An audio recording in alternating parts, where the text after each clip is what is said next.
Welcome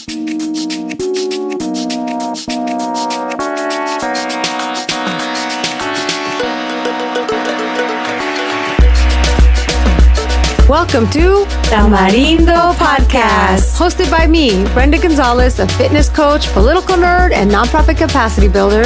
and me, Delcy Sandoval, a Guatemalan-American licensed therapist and passionate creativity advocate. Together, we're here to uplift our community through powerful conversations with changemakers, creatives, and healers. Each week on the pod, we talk politics, culture, and personal development. Listeners call Tamarindo the Advocacy and Self-Love Podcast. Vámonos! Let's start the show.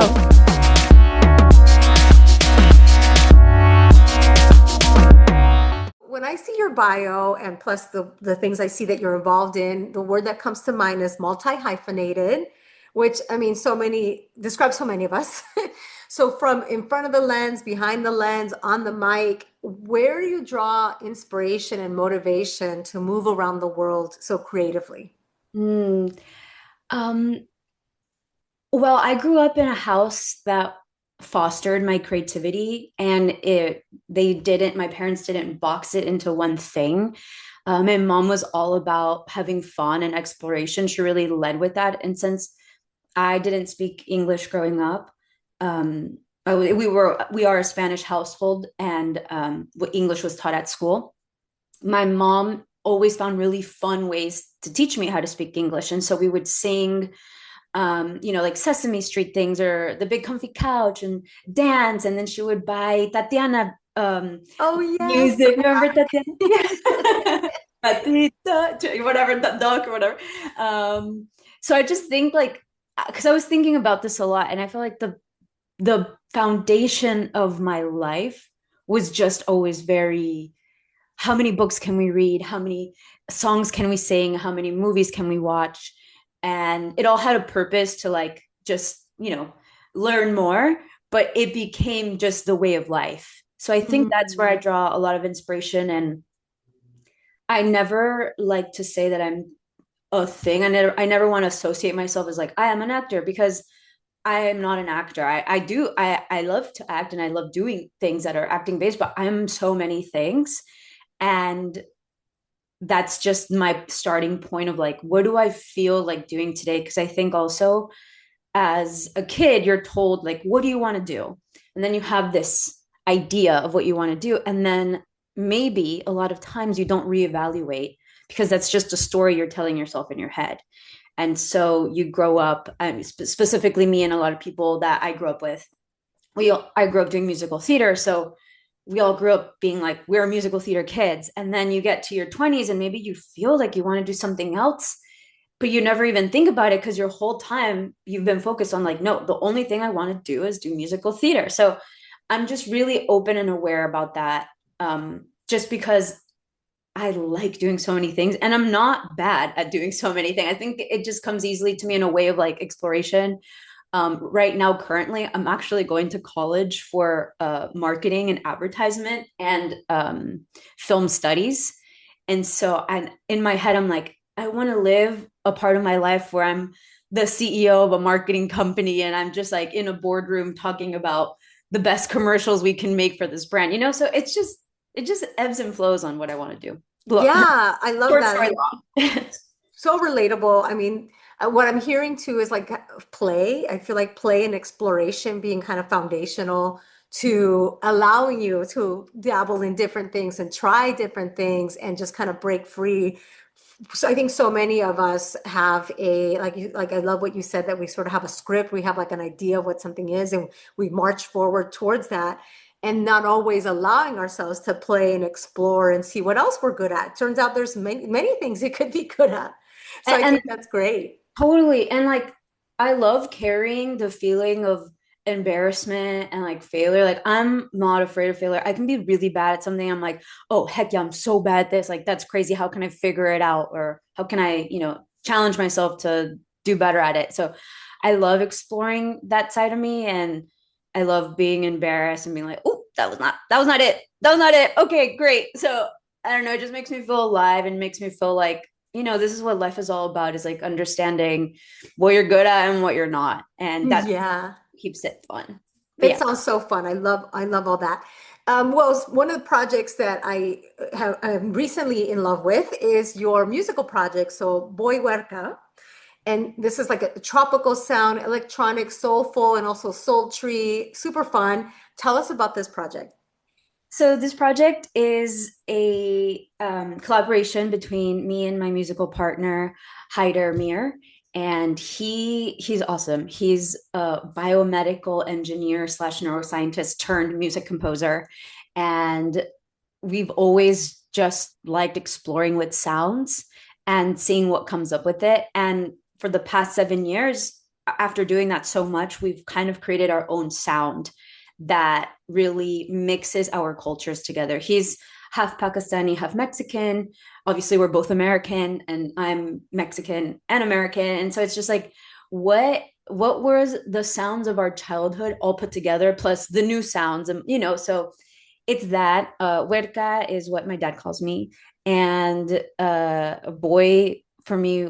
I don't know. I think it was just fun. Everyone when they meet me, they're like, "Oh, you're such a boy. You have such a boy energy." And also it was to include him in some way as well. Like there's another person in there. So Boy Huerca is where that came from. But yeah, we also find a lot of inspiration with our music with paintings and Mm. books. So there was like one specific Dali painting that we both found randomly, and we were like, "Whoa, this deserves kind of like a score, like let's score a song to this painting." And then that's how we created Spanish Dances in a Landscape, which was the title of the Dali painting. Or we read 100 Years of Solitude, and that's one of my favorite books. And I was like, oh, let's create a song that's like, I don't know, close to 100 Years of Solitude. So we remade Cien Años, the classical Mm. Mexican song, but like in a ghostly Boy Huerca way. So that's where we draw inspiration from, and it keeps us just also in that like playtime. Yeah, and I just recently listened to Soy la Sad Girl, right? Or Yeah, La Sad Girl. yeah, so And I love this one. Tell me a little bit more about this particular song. So this one, I vividly remember this. I was a fresh bachelorette, newly single, and I was in my kitchen making eggs. And I just got a visual. I get a lot of visuals, and I turn those into scripts or sketches or whatever. But this one specifically, since my partner and I were writing, the visual I got was being in bed by myself, and then flashing to being in bed when you're with the partner, and the difference between like the difference between what's in front of you, which is nothing, and then someone's smile. And so I was just like, this is cool. So like, what's a song about being alone in bed and just like feeling nothing? And like I was kind of leaning into the sadness of it all.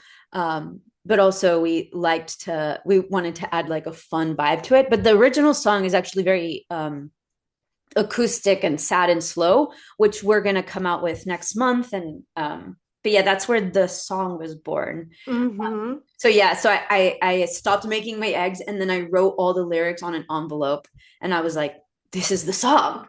And then Hyder, as a genius as he is, just like immediately put guitar to it, and then the song was born.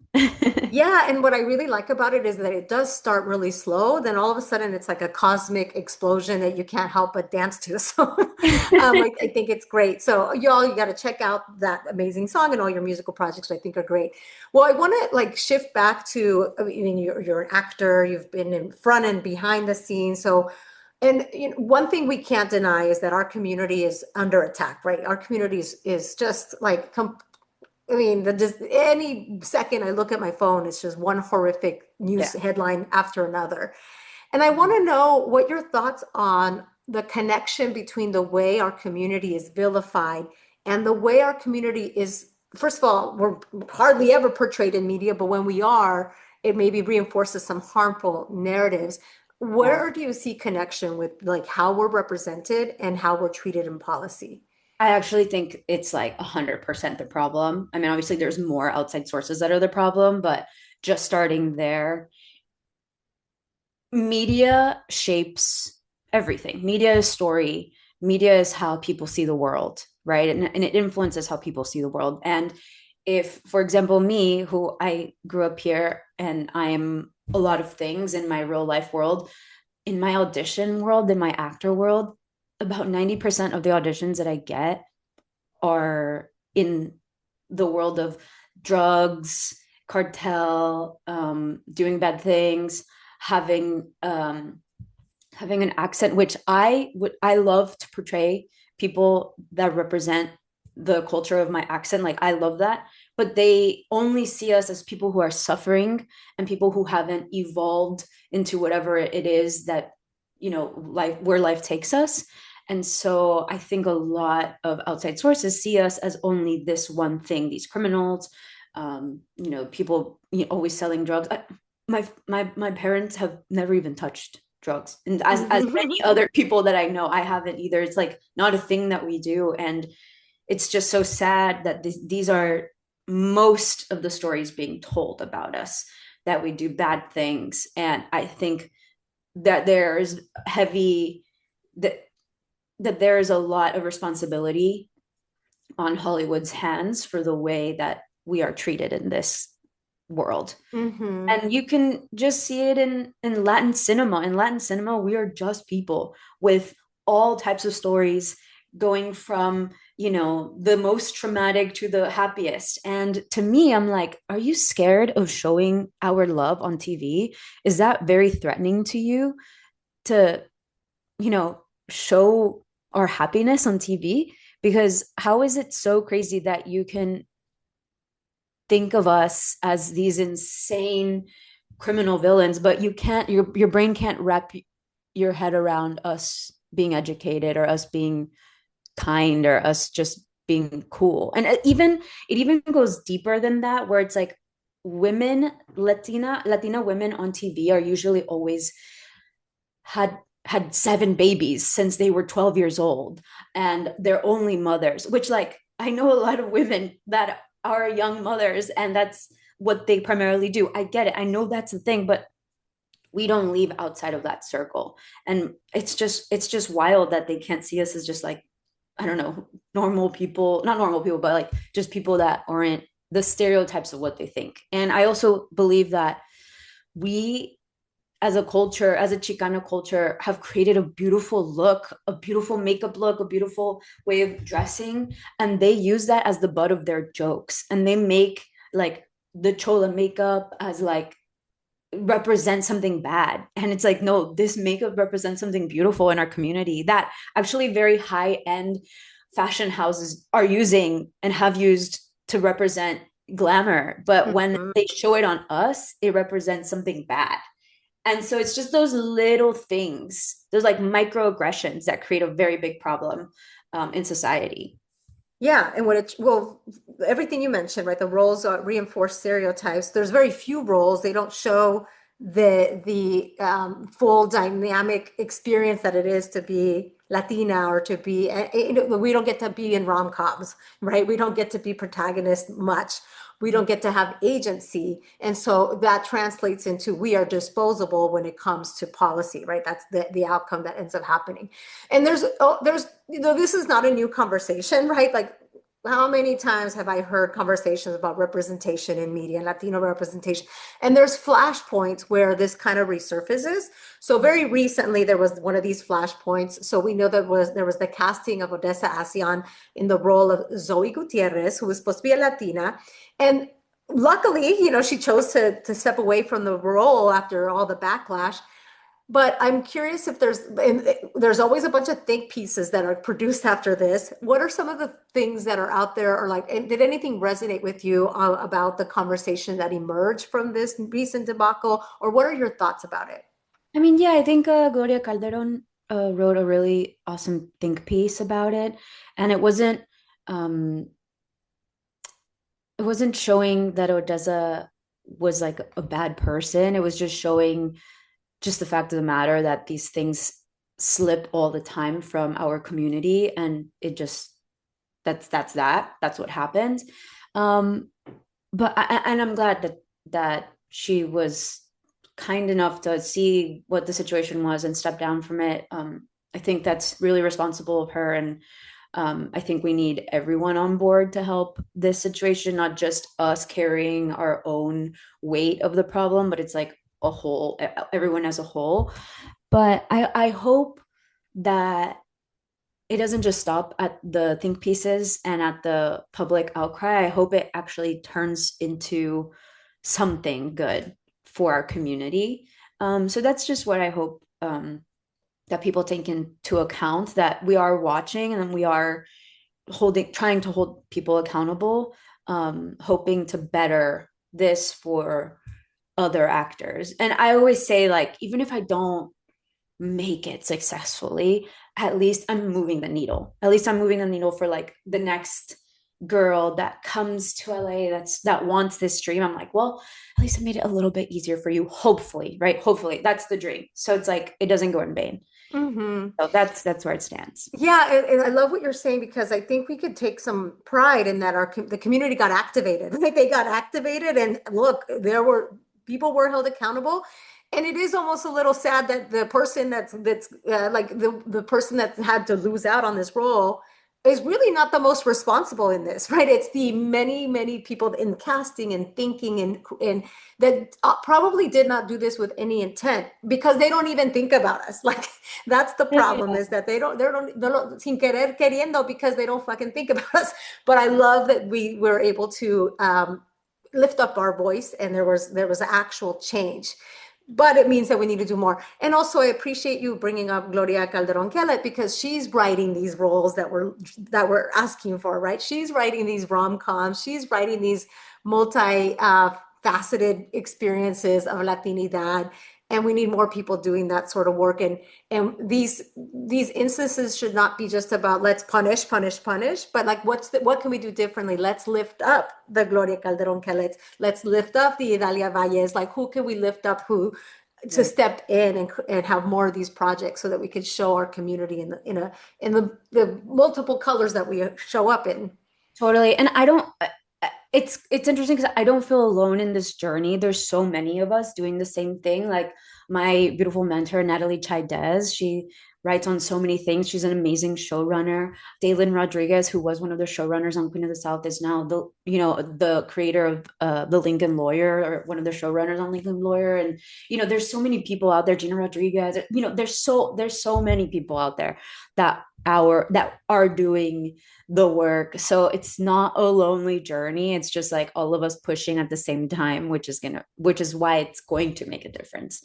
Mm-hmm. Yeah, all of us pushing at the I same don't, time. Yeah. Mm-hmm. You named some great examples. Lincoln Lawyer is a perfect example of like a character that like it's not just suffering, Yeah. I think those are all really awesome examples, and hopefully there's more things for us to be watching and for us to be supporting as consumers. So we all have a role to play in this. All right. Well, okay. So as we've mentioned, there's lots of heaviness going on in the news. I want to know, and earlier we had a conversation on this episode about our guilty pleasures, like the way that we're giving our brain like a little bit of a break by doing something joyful that maybe we're a little bit embarrassed about. Do you have any guilty pleasures?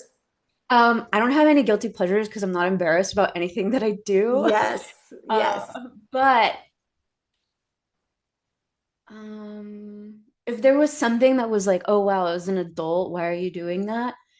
It's um, well, okay. I just went to New York for a bit, and I bought a book at McNally Jackson bookstore, which is female owned. And then I went to a book bar called Bibliothèque, and I sat there for hours, like from day till night. And I just read the whole book in one sitting.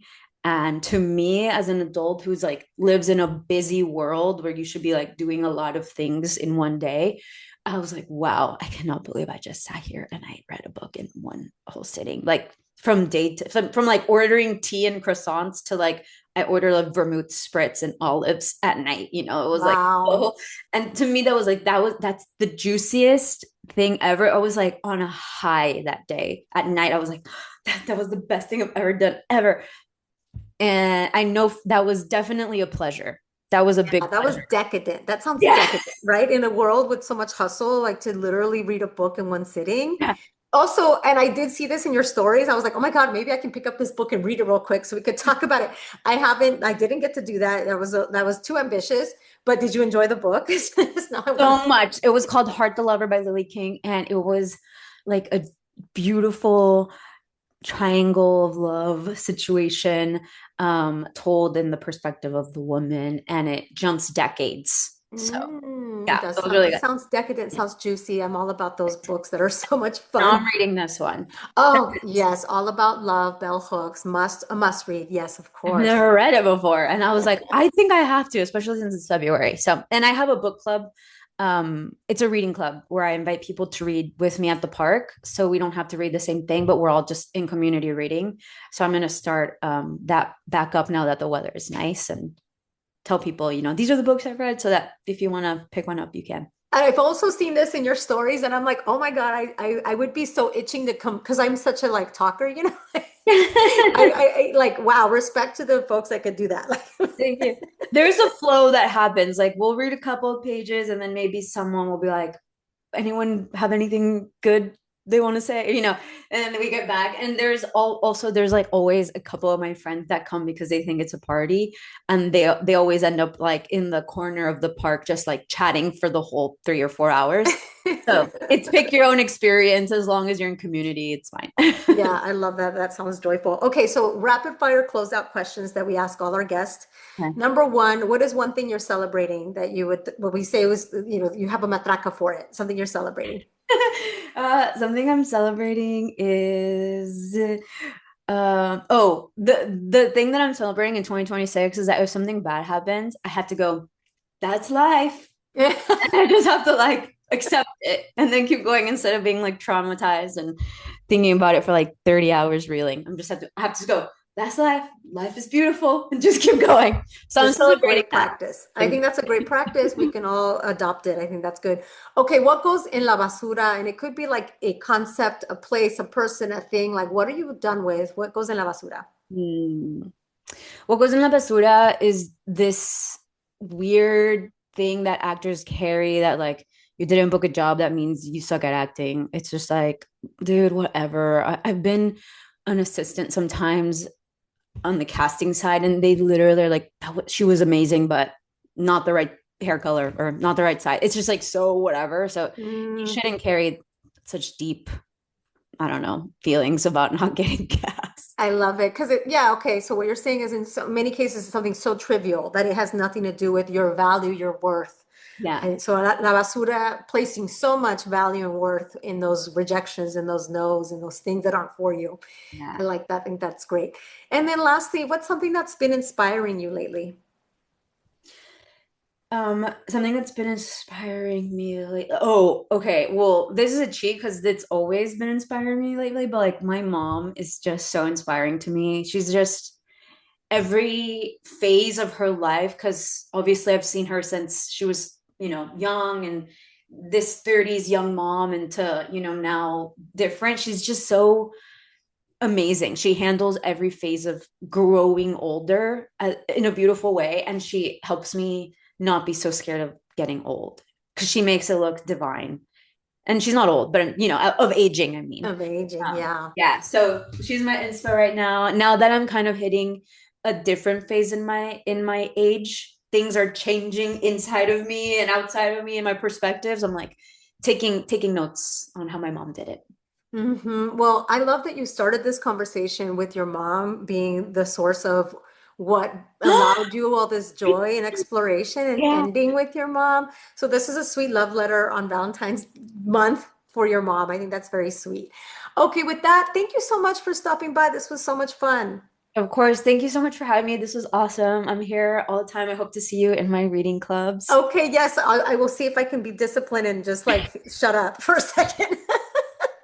Thank you so much. Take care. Of course, you too.